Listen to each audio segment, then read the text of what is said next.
Good evening and welcome to Hot Topics from the Soul. I'm your host, Dr. Valerie Parker Hagan, and I'm so delighted to be here with you this Tuesday evening. I have my co host.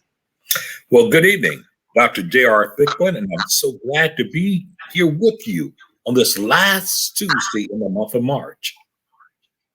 It is the last Tuesday in March, isn't it? So we're approaching Easter. Absolutely. We have the pleasure of Palm Sunday this Sunday, and we have the pleasure of walking right into Passover and everything coming together and enjoying this festive time. And yet it's still a time that is very troubled for many. So I'm looking forward to tonight's show because we are in troubling times. Yeah, we have families in crisis. So much has happened over the last 14 months. It has been very traumatic for individuals as well as family components. And hopefully tonight we will get a lifeline. We have a special guest, James M. Boyd, that'll be joining us. And he specializes in family crisis and counseling, marital counseling and things. So we are so excited to have Mr. James M. Boyd with us tonight. Yes, I'm excited to be here. And I want to thank you, Dr. Valerie Parker Hagan and Dr. Thicklin, for allowing me to be a part of this great programming that you have this evening. Yeah, our families are in trouble. Our families are in trouble. I know Dr. J works with families and youth, and so do you. And I wanted you to come on because you are right there in the trenches. Like I said, you see it every day. And, if you can share some of the stories and how you've been influential in helping families get through traumatic times. So, again, I want to thank you, both of you, for allowing me to be a part of this program this evening. And as yes, I have been involved in the community for over 35, almost 40 years, and specifically dealing with some of the crises that are going on in their lives. But right now, there has been an acceleration and a ramping up of what is going on people's lives. So I got a call just last week from a young man in Oregon, the state of Oregon, and he called because he needed me to have him talk with him regarding him having suicidal thoughts. And so we have to work with those individuals. He had spent quite a time, about 8 years in the penitentiary behind a very very, very high charge in terms of what he did, and got out and then realized that he lost a lot of his time, his childhood time, and what was going on because there was alcoholism in the family that we were trying to help the parents and the grandparent overcome. So he was grieving over that. Secondly, he was grieving over the loss of his teenage years. And so those things, combined with the fact that he spent 8 years of his young adulthood in a penitentiary with hardened criminals. And so he was at a breaking point. And then the last part of that was that during this time of COVID, he had lost at least, he told me, at least five of his close members of his family. So the idea of not having hope or not knowing what to do, but having a lifeline is critical for the sustaining of the minds and the sustaining of the families in our community. So some of the things that I did do, he called and said, Pastor Boyd, James Boyd, or Mr. Boyd, can you pray with me? And then I sat down and walked him through some things that he needed to do in addition to praying with him, and then followed up with a call a couple of days later to ensure that he is okay. And so a lot of times when students or individuals that age, probably in their early 30s, don't call you back, you can assume that they're doing okay. And I called him again, and so he hasn't called me back, but that's just one instant. Or I found that there was a young lady in, again, Oregon, and I'm getting calls again from Oregon, Washington, California, all around. She was going through a crisis, and her crisis was that she, a single parent mother who got out of a bad relationship that was abusive, um, raising her children in a sense by herself, three of them, of which the last one had just graduated from high school, and she found herself homeless.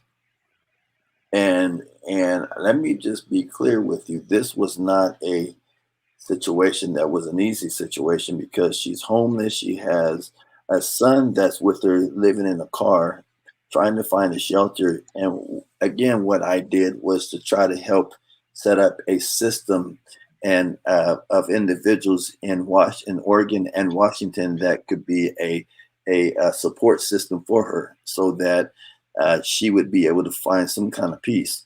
And so there is a crisis going on in our nation like I've never seen in my life. To be honest with you, it is mind baffling to think that almost everybody in the nation is going through something, and because of COVID-19, folks are desperate and looking for some answers. And I have to say that counseling and good grief counseling or good crisis counseling is the solution to where they're at.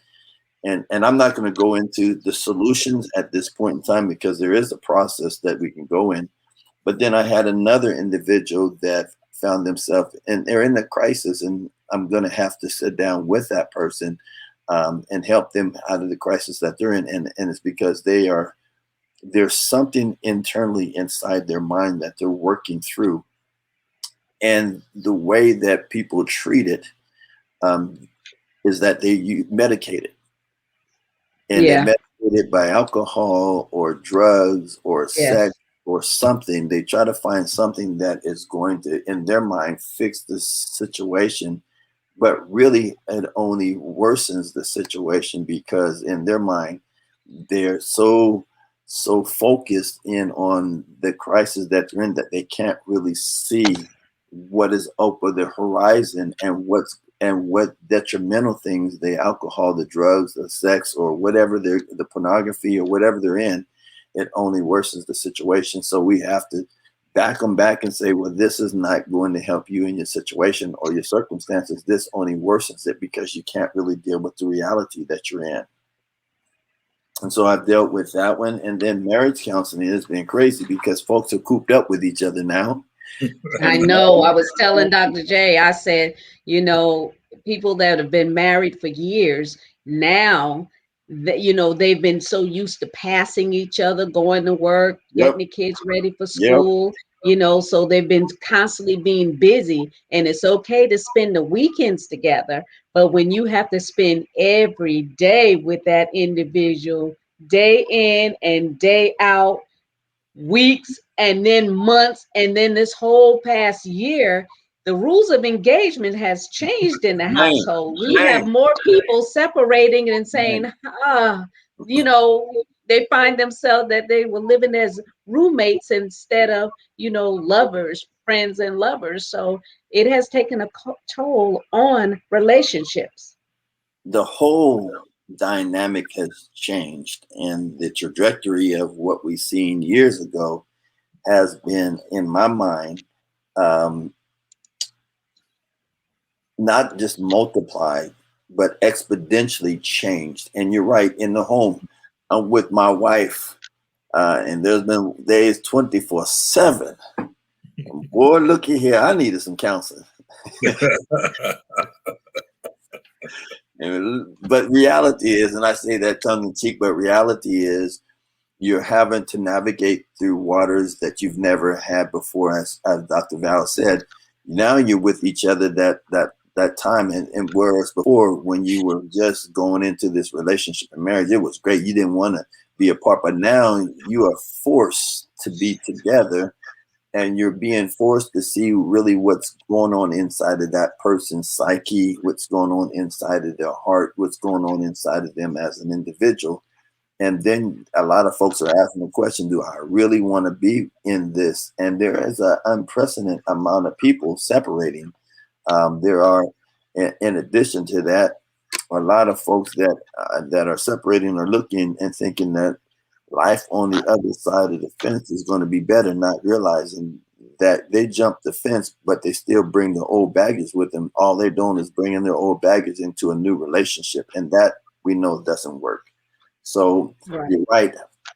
And what I would say to individuals that are in this crisis, and it's a crisis, and they have to realize first that it is a crisis.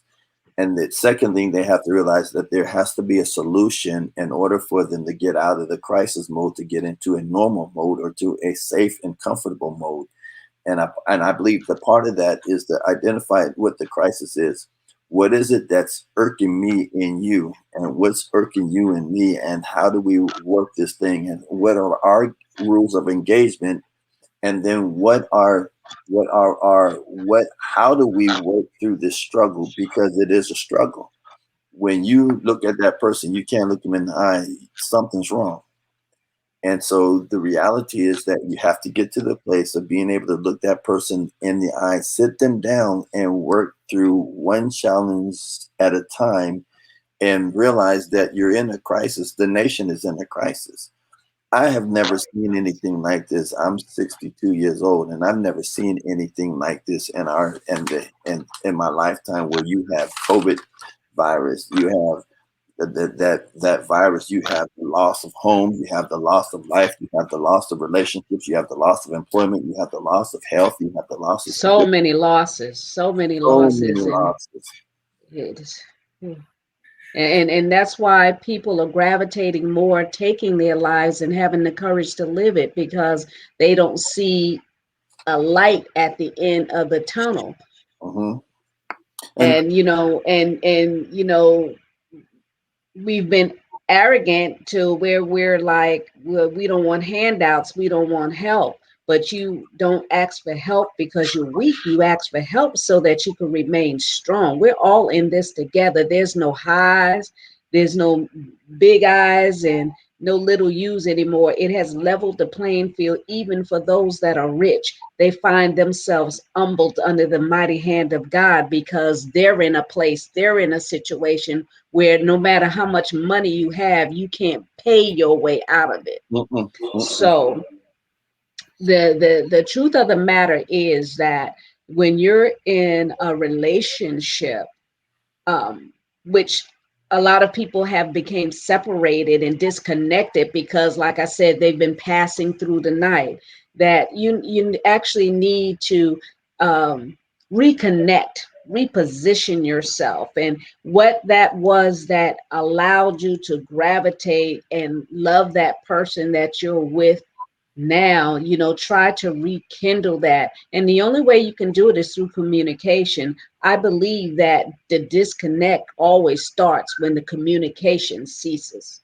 mm-hmm. And I When you when and I you stop sharing who you are right. and not being open to exposing and letting that individual know, hey, I'm hurting, I need you to help lift me up, stand by me, it actually, like, I think creates a bond. Because a lot of times in relationships, if you've been married for a long time, you feel like, hey, that person don't need me anyway. I have no that they're insignificant. They rely more on their friends than they do their partner, and it causes a discord. But when you reconnect by communication, I think it would open some doors to opening that heart, healing that heart, so that that soul can be revived. And you're absolutely right. One of the things that I find, Dr. Val and Dr. Thicklin, is that first off, for us men and for women, we have to, number one, identify what it is. Two, a lot of times it's an issue of pride. And you have to throw that barrier, because it's a barrier out to your health and wealth inside the family and the relationship. So you have to throw that pride out, because pride will stop you from doing a whole bunch of things. Well, I'm not going to say I'm sorry because of, what's her fault. Well, I ain't doing that. He's saying I ain't going to say this because he's just a nut anyway. So I ain't. Not. But you have to drop that pride and realize you are coming together to communicate for the wealth and the health and the well-being of that relationship, the establishment, and therefore you have to communicate. And the reality is that we communicate different than ladies. Absolutely. And we have to realize that, for instance, when my wife and I we would get into a battle. First off, we didn't know that we should have rules of engagement and that we should have boundaries as to what we say, what we do, and how we do. And ain't nobody show us how to do that because I didn't see it in my Right. mother and my father, and she didn't see it certainly in her. So there has to be rules of engagement and how we're going to argue and making sure that the argument is leading to an end resolve and not to me just getting my point across. Because the reality is your point may not be the real issue that is causing you the stop up. You got to use some X-lax here and kind of get the stop up and the plug up so you can move forward in the relationship. And that is, I got to remove me out the area and remove my pride out the area to say, first off, I'm sorry for what has been created here. And I've had to come back repeatedly to your friend, Dr. Val, my wife, Charlene, and say, babe, I am so sorry because I was the issue. I was the problem. And I tried to model that when I was pastoring in Portland, Oregon, because I knew that the people had some of the same issues and they had to be able to communicate and they had to drop that pride. Once the pride comes out of the way, then you can start communicating. That, as John Grader says, women are from Venus, females are from Venus, and men from Mars, or vice versa. Y'all communication is so much better than our communication. And we also have to learn that when you're communicating from your heart, us men have to engage in what's going on right then and there. Because if we don't engage, what's going to happen? Can I show you what's going to happen? So Val is my wife, hypothetically, right? And she is telling me, baby, this is what's going on. Here's what's happening. And my mind is gone somewhere else, or the television is on. She's going to get to a point where she stops and said, babe, did you hear what I said? And do you understand where I'm trying to go? And if I say, yes, I do, the first thing she's going to say is, so tell me what I just said. And what I'm going to say is, I don't know. So what she's going to do is she's going to naturally start again from the beginning. I also have to understand that when she's starting again from the beginning, that if I don't engage and listen, and listen, because we have two ears and one mouth, and we have to listen to understand what is really going on in that person and not interrupt them. Because watch this, Dr. Thicklin. If I interrupt her, she's going to start all over again. All over again. So what's going to happen in me as a male is I'm going to get frustrated. I'm going to say, I'm done. And so in my mind, I'm starting to shut everything off because we done went around this twice and we still don't got to resolve, and we still not heading in the direction resolve and health and wealth in the relationship. So we have to be able to listen to each other. And then, as I've been taught to say, so what I hear you saying, baby, is yes, you get angry at me when I don't wash the dishes after myself. You get frustrated with me when I don't put the toilet seat down after I finish going in and doing what I'm supposed to do. And I think in the crisis of the home right now, family members have to sit down and listen to what each other is saying, because what's going on internally, you're expressing it verbally and by your posture. Because now Dr. Val could look at me like this. She's saying something, even though she ain't saying something. Right. Yeah, I was about to say that the way you come at the table to communicate makes a difference too. So I know as a woman, I have to check myself when I want to say something to my husband, because I know that if I say something in a certain way, it shuts him down. He won't hear me at all. So I've mastered the thing so that I know how to come into his room to say such and such, and so that he will hear me. And then he like, okay, babe, okay. And then it starts a communication. So it works on both sides. You know, yes, men have a hard time digesting what we have to say. And I believe part of it is the way we say it as well. And I think that works on both sides. And it's so interesting because some of the key words that you both have used tonight, you start talking about foundation, you start talking about the rules of engagement. And it's so interesting because there are certain buzzwords that the society has helped paint in the minds of people that they run from stuff like rules, rules. Well, life is filled with rules. We have to have rules. We have to have guardrails. We have to have those things that guide us in a certain way. And so when we start talking about that, one of the simple things is this. Can we agree that I'm not here to attack the person. We're here to address the problem. Here's a problem that we know exists. Let's address it together. Number two, it's not about winning and losing. I think that is one of the thought process that we have to really eradicate, because when we make it about who won and who lost, then we never get to it. One old wise man said, son, said, listen here. He said, you have to make a decision. I'm like, saying, what's the decision?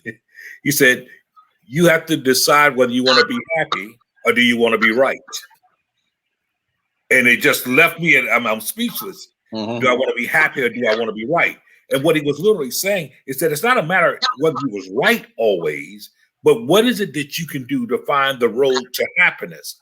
In other words, there's a peace offering. There's something that can happen here that, although you didn't get your way, you didn't get to celebrate with the trophy, but what you did get was peace in the home inside of it. And I think that we have to find ways, and that way is communication, is to right communication. It's a communication that is not condescending. It's a communication that is not intentionally offensive. It's a communication that is not emasculating. I heard you say, Dr. Val, you mastered being able to approach him in a certain way. Mm-hmm. There are certain subject matters that are very sensitive. And there are certain subject matters that, it's no different than a man. When you want to say something to your significant other and you want to really have a conversation with her, even if it's something you want her to improve, you don't walk in by saying, you toe up on the floor, girl, you really need to get this together. Not at all. No, I mean, not if you want to come back around and be around anytime soon. But you want to say something that is more along in the line of, hey, you know what? I was thinking about this. Have you ever thought about wearing your hair like this? Or have you ever thought this? I think this color looks good on you. Have you ever, what am I doing? I'm literally suggesting things to her.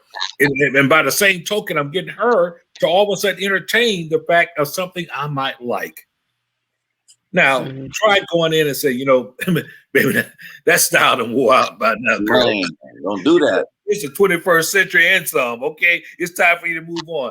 No, we're going to have a problem because it comes across as if it's a personal attack or if it's a personal criticism. I'm not saying that we should have a foundation of being able to talk to each other, but that goes back to those rules of engagement. The rules of engagement is that, listen here, we pledge to one another. I wouldn't do anything intentionally to hurt you, anything intentionally to tear you down.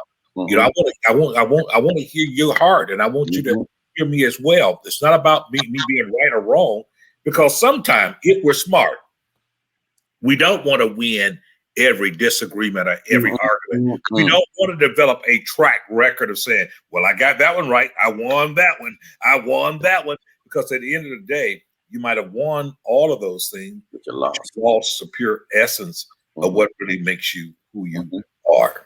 And that brings me to the identification of what both of y'all just said, and it's your approach. How are you approaching it? What is your heart? What is the goal? What is the alternative? What is the ulterior motive? What are we trying to achieve here? We're trying to achieve unity and that love and that respect, because the authorities say that women need to feel loved, and the same authorities will say men need to be respected. Absolutely. But a woman will feel loved when you approach her with the idea of loving her and respecting her unconditional. And that's a difficult thing because we've always seen conditions on our love. And so when we approach the relationship, I've had to learn, I've been married 40 years. I'm not going to tell you that I haven't been wrong, and I'm not going to tell you she hasn't been wrong. I'm going to tell you I've been more wrong than she has. And I'm going to admit that. I know that's a hard thing for us to do sometimes. And I know Valerie's going to get me on this one later on. Well, pride. We all have pride issues. But your approach and understanding that you love this person, you married this person, you've seen something in this individual, in this crisis, is, I always say that the crisis should not separate you. Watch this, but put the heat of the crisis to your back to push you and forge you together. Wow. So if you let the crisis put the flame and the heat to your backs, to both of you, it's going to push you together and not separate you apart. There is a passage of scripture that said, what God has joined together, let no man, no situation, no circumstance separate you. And the only way you're going to be able to do that is allow, besides Christ being the center, allowing the heat of that situation to forge you together. Because the tendency is, well, she got on my nerves, so I'm pulling back. That's the tendency. Mm-hmm. And that's not love. And yet there's times when we have to take a break and say, okay, let's resolve this. But right now you hot and I'm hot. And right now it's not the best thing, because I may say something that I really don't mean, but because now I'm gonna say this, and Valerie, she gonna jump on this one, Doc. Because most women can beat us in an argument. Hands down. Because of the way their minds are wired. And they're thinking while they're programming, and it takes us to get away to think the process through and think things logically, where they're thinking while they're talking. Absolutely. And then if they decide that we need a break, what they're going to do is they're going to go to their mama, they're going to go to their bestie, they're going to go to their therapist, they're going to go find somebody, and they're going to run their case to them. And that's how they're processing. So when they come back, they have all their ducks in a row. And how we process, we go away to think the process through. When we may call a best friend or a confidential person for us and have us to work But through but it's kind of hard for a man on many occasions to reach out and say, I'm going through this, because they want to always remain the dominant force. You don't want your friend to know your weakness and say, oh, you let her talk to you like that, and she did that to you, and it diminishes you even more. So I believe that's one of the reasons why sometimes that men fail to communicate and they hold things in. So although they may be going through a situation, like take the pandemic, we're going through this situation, we're here locked up in this house, and I'm not happy because I've been holding all this in, but now that I see you, it's flustering. It's just one more thing and I'm gonna explode. And it's not really just that one thing, but it's a combination of things that you've carried for years. But now that you've been locked up in this house, you've been locked up in these four walls with no window to jump out of, then everything is off track. Everything is exploding now, because now I can't even go out to relieve myself of the anger I felt from you doing this particular thing. So what do we do in situations like that, Dr. J and James? Go ahead, Dr. J, and I'm going to come behind you, sir. Well, I think here's the thing. We have to go back to understanding who we are. See, I do believe that adversity introduces a man or woman to themselves. I do also think that there's many times that we become very comfortable with the good times and the good seasons of our life, and we take them for granted. We take them for granted because the fact everything is nice, it's plush, and things are that way. But what we must never, ever forget is the footing of who we are, the footing of who we are. In other words, I'm grateful for the great times that we have. I'm thankful for the good times that we have enjoyed. And we have to be able to establish what are those good times and those conditions, what are they rooted in? Where are they coming from? Because see, I got a question. Is the only time that you're all loving is when I'm able to give you everything, when I'm making you feel all special? Because if that's the case, then you have put a tremendous pressure on me. That means, guess what? If we get a good storm to come through, a good rain to come through, it may shift you. It may shift the way that you see me. So we have to go through the authenticity of understanding that whatever we're doing together, we're doing it together through the good times and the bad times, through the ups and the downs. And then in the meantime, and in between time, we've got to establish that point that, listen, we may get frustrated with one another for a moment, but that's not going to affect our love for one another. We know we're good here. We're good here. Our human emotion is going to do what it does. And so we must be prepared to have that conversation. Once again, not talking at each other, but talking to each other. Not talking to have one up on each other, but talking to be able to communicate. At the end of the day, if through our communication that we find resolve, that we find solution, that solution, either way, is going to cost both of us something. I'm willing to adjust. I'm willing to may have to give or take, but I'm willing to do so when I am not trying to establish as if we're playing a chess match that, hey, oh, I got the queen. That I won. Once again, that win versus loss mentality is a real dagger for relationship. It's a real dagger inside of it, because if we be honest with ourselves and going from our perspective, there's a little thing called grace that we all have to be able to give to each other. There's a little thing that called grace that says that even in your worst moment, I've got to be able to extend something to you. Baby, I know this is not exactly who you are. I know things are haywire right now. I know your job is getting on your nerve. Baby, I know that you was disappointed by what happened. All of these things are coming up at one time. Somebody has got to be in a position to be able to dispense grace to the other one and be able to understand it's okay that, guess what, when I give you grace, I'm not worried about you taking advantage of it. That when I extend grace to you, it doesn't make me weak and it doesn't make you dominant. It's just the fact that because I have freely received grace, I've learned to freely give grace. And if we can I'm all reading one of the comments that Pamela says. She says that it cannot be always one-sided with the same person apologizing all the time, and that the pandemic should actually be a place where you learn to work out your problems together. That was from Pamela. Absolutely. Awesome. So and we have someone from Trinidad too. Okay. We have Trinidad chimed in as well. Okay. Sanika Brown Trimmingham. Hello to Trinidad. Yay, Trinidad. Absolutely. So I think, but yeah, we're all, like I said, we're in a crisis, and we've taken most of the time talking about adults in crisis, but what about the children? We're in the household with the children, and we were so used to the teachers being babysitters that we don't even know our own children. So now we've had an opportunity to see those phone calls and those notes that have been coming from the teachers. That you've had an opportunity to see what your little boo is doing.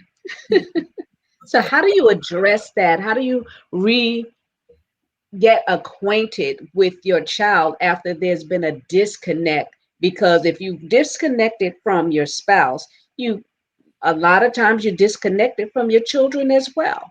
And I think one of the things that I'm realizing, because I've raised my children and I'm helping to raise my grandchildren, and we've had foster care, and then I'm in the school system, Broward County Schools, working with OIC, or working with the organization that I'm working with. And what I've noticed that in the schools, and it's several schools, that there's the crisis going on with the family. And a part of that is because the parents really don't know their children. And we know good and well, in the role that I had as counselor, pastor, et cetera, I thought I knew my children. And I realized that I didn't know my children and what they were capable of doing. And you think, well, I would never do this. But because I would never do this doesn't mean that my children would not do this. And what I also found is that the closer I get to my children, the closer that they are, the more they're going to be able to feel comfortable with talking to me about their struggles and their challenges. Communicating. So if you've been in a family and you haven't had that time, I would say the first thing is, and you're probably going to disagree with me, some of you may disagree, but humble yourself to come to the place of asking your children what's going on in their life. Because your goal is to bring reconciliation. Your goal is to bring restoration. Your goal is to bring health and again, wealth into your family. And a part of that is the getting to find out where they're at. And I found that with my children, they have these hard talks. And the talks, sometimes we don't want to have these hard talks like, well, are you drinking, or are you having sex, and how are your grades going? And we're talking about teenage, middle school, high school, because all of that's happening. And we also have to ask them, well, how are you doing in your life in terms of, and I don't mean no harm to bust these kids up, but a lot of these kids right now, especially now, are messing up in pornography, and a lot of them are getting stuck and think it's okay. So we have to be able to sit down with our children. Or suicidal thoughts. You would be amazed to think how many kids smile in your face, but when they go in their rooms, their pillows are wet because they don't have hope. And because when they come down to talk to you as adults, we are supposed to know how to handle these situations, and yet we don't always know how to handle these situations. We explode, we blow up, we say things we don't matter, we ignore them because there's a crisis that we're going in and they're going in a crisis, and we don't identify that they're in a crisis because we're in a crisis. So we have to identify the fact that our children are going through a crisis. It has not been easy. We had our grandchildren at this house. It was not easy having our grandchildren at this house and their parents and the education, and while we're trying to do what we're doing on our jobs, to see that there is a disconnect. But what I did find is that when the parents got after the school session, and this was at the beginning of COVID, after the school session, they would go out and have fun with the games and all the different things. They would play games, and they would not allow their children to get into those devices that divide us. Because no matter how good these things are, y'all got to understand that these can be very divisive in the home. And we had 4 generations in our home, and everybody was on this thing. Absolutely. So when are we building the relationship? When are we building the lines of communication and the lines of being able to listen to what's going on in our children? And I'm finding that I have a conversation with all my children at least 3 times a week or more, because it's important to me that I know what's going on in their life. Yes, they're well in their mid-30s, but it's important. And then I call my grandchildren and find out from time to time what's going on. And one I call every single night because she's in another state away, and we call her every single night to find out how she's doing and just to let her know that we love her. And so it's important that the lines of communication open up, and you become the student to hear what's going on in the life of your child. You're going to always be the parent, but it comes to a place where you become the student to learn what's going on in them so that you can help guide them through the crises that they're going through. And to me, that's important, is to be able to provide a platform for them to be able to say what they're going to say and you not lose it.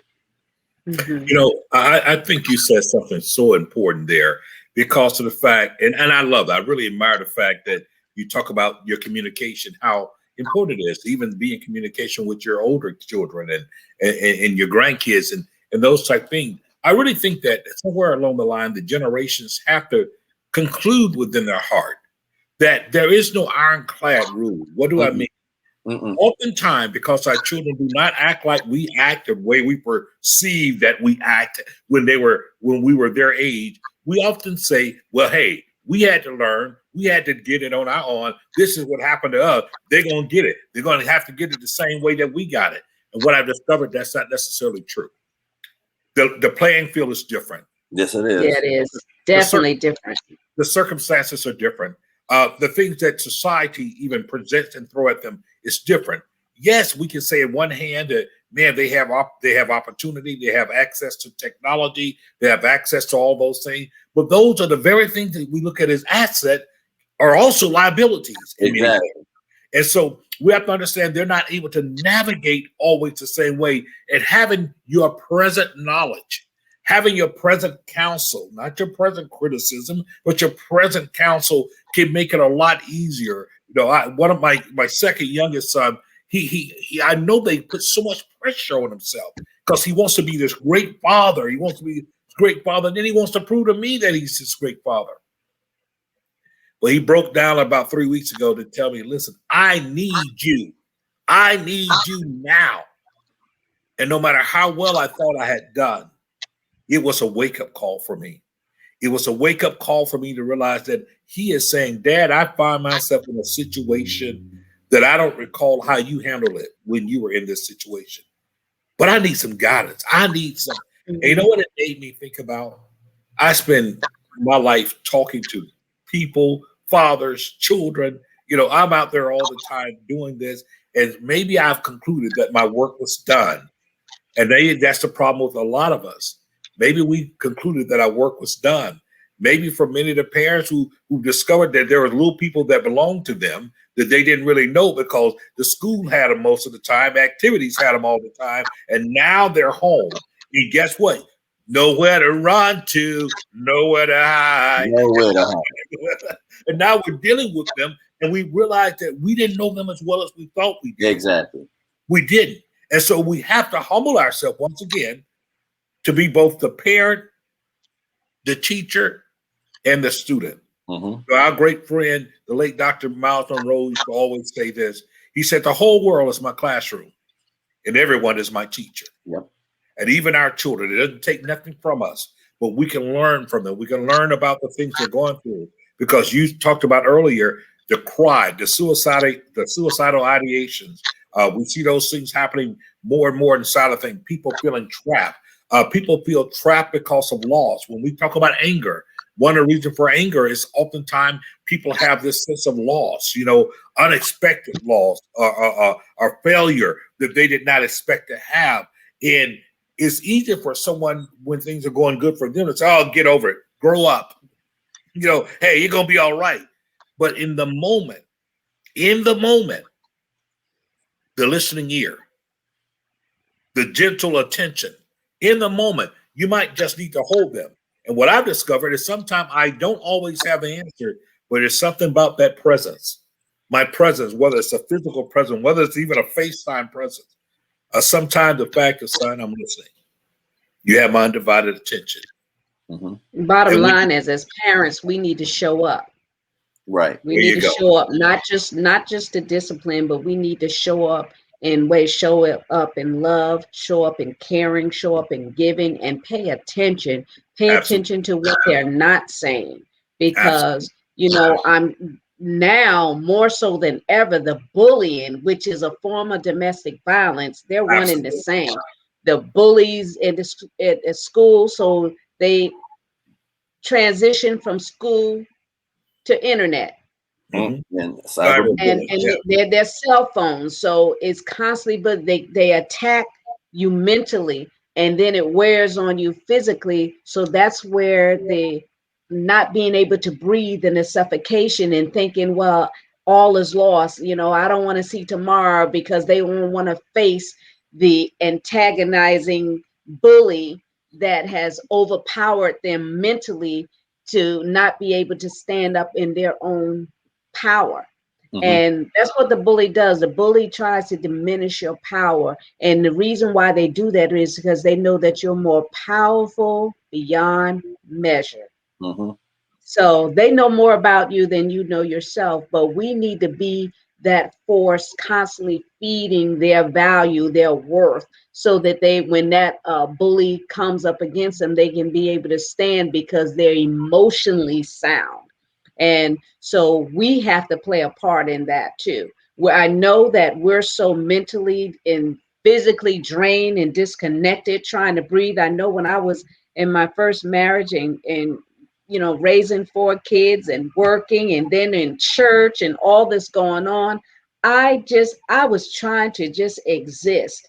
And I checked out as it became, because they were able to dress themselves. I cooked for them and they ate. And as far as I'm concerned, it was over. It was done. Y'all eat your food. I clean up the kitchen. Y'all get your bath and y'all go to bed and go to school so that the teachers could deal with you. And when you come back, I'll have some food for you again. So it's easy for us to check out when we're mentally going through things ourselves.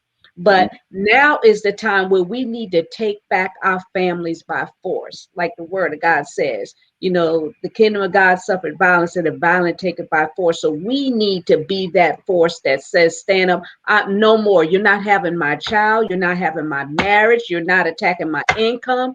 We have to stand up in our power because we're our greatest resources all the time. We have everything we need in order to shift to that next level. And if what you had two people working and one's not working, then the other one helps with the children and deal with the home so that one that is working can have a clear mind, because our wealth is based on our ability to think. So if we can't think of nothing, we can't shift and move. But know that when we shift together, and we all go together, but we have to go whole, not broken. Right. Absolutely. And I will kick in there. We have to invest in. I think there's three areas that we invest in, because what we really don't realize is what you invest in your children is what they're going to produce.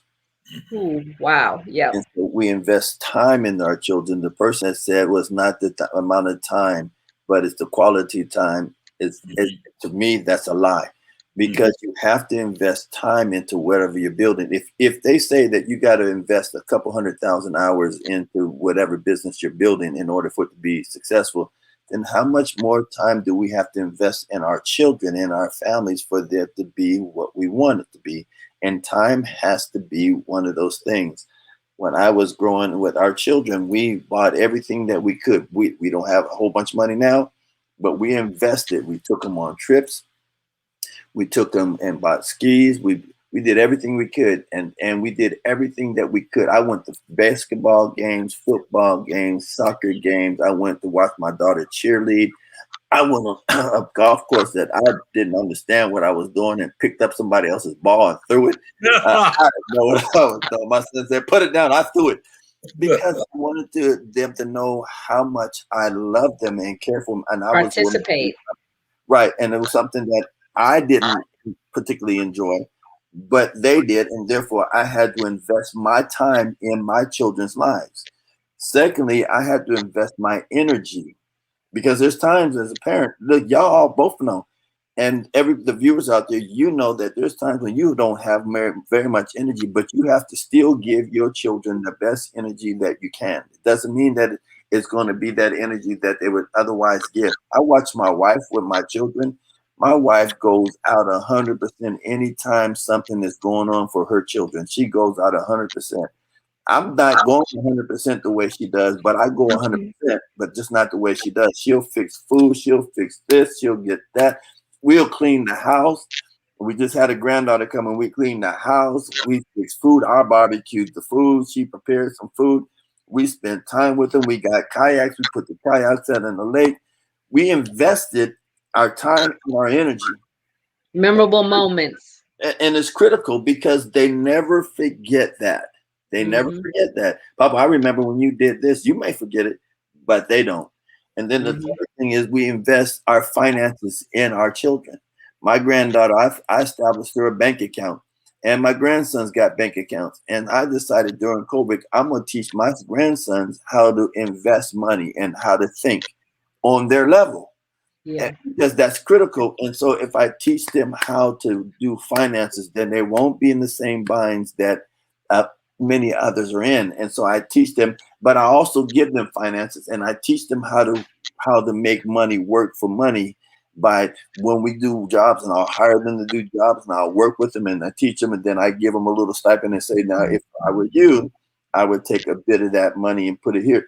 So what I'm saying is, it is critical that we invest finances into our children, but we also teach them how to do finances. It's critical that we invest our energy, because reality, that's irreplaceable. Can I be honest with you? Like your children, all my children, if there's something going on, we invest the time. If there's a crisis, I'm going to call everybody that I know to pray. One, I'm going to sit down with them and identify what is the strategy and where they're at, assess the situation, and then come up with a strategic plan for them to get out of that situation. And whatever we can do, even right now, I got a son that's in a crisis.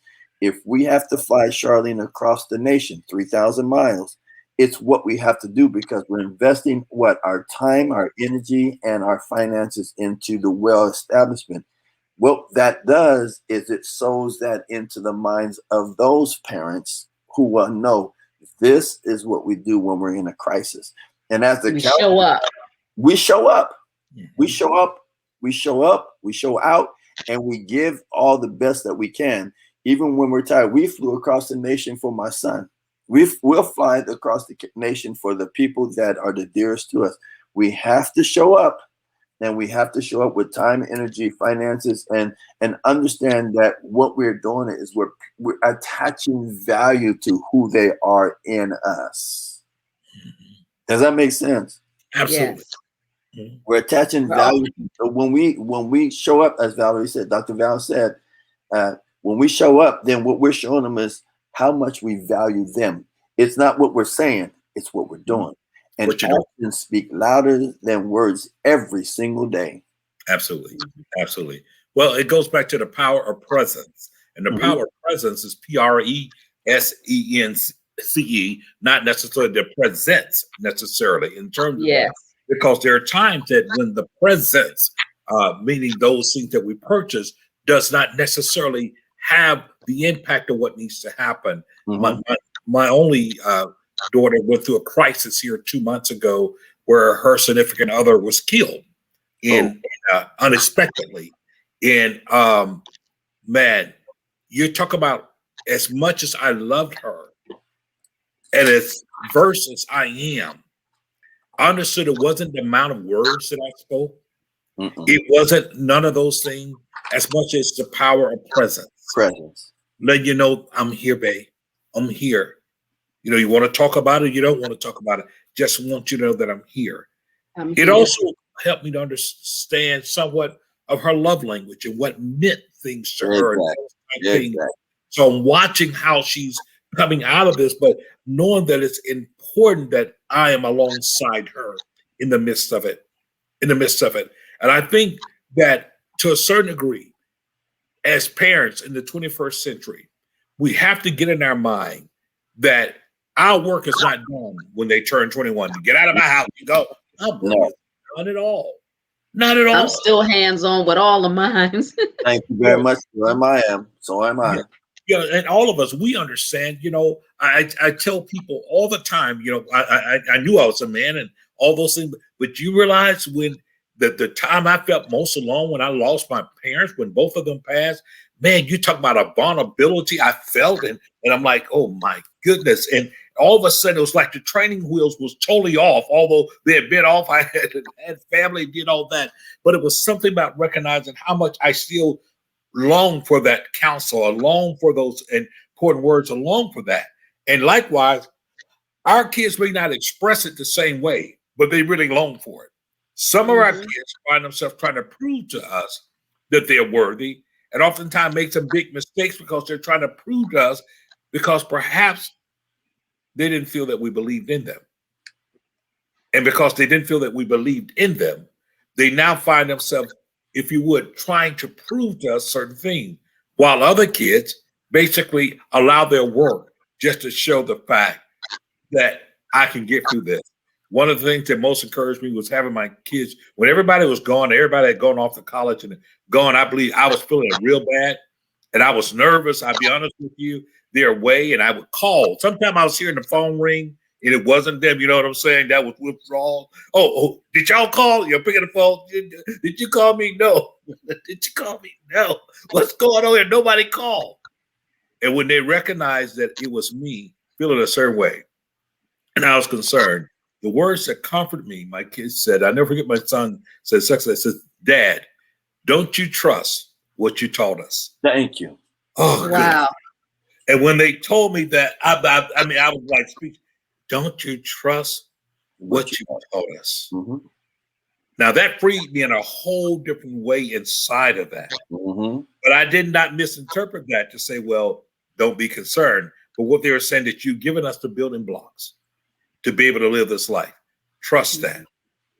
Yeah, But and that's really what it's all about. We're almost out of time, so James, I know that you're a counselor, and I've been putting up your email address so that individuals can reach out to you, because you do various counseling sessions, marriage crisis, um, young adults, suicide, things like that. So I put up your email address so that individuals can reach out to you, and perhaps you can work with them through their process. Now, don't overwhelm or think they'll have a miracle. It's just that we need to reach out for help, like I Mm-hmm. said, because our people don't think that we need counseling or Mm-hmm. that we need help. We want to keep it bottled inside. But I'm telling you, if you're able to communicate and express how you feel, it will help you go back home and with new eyes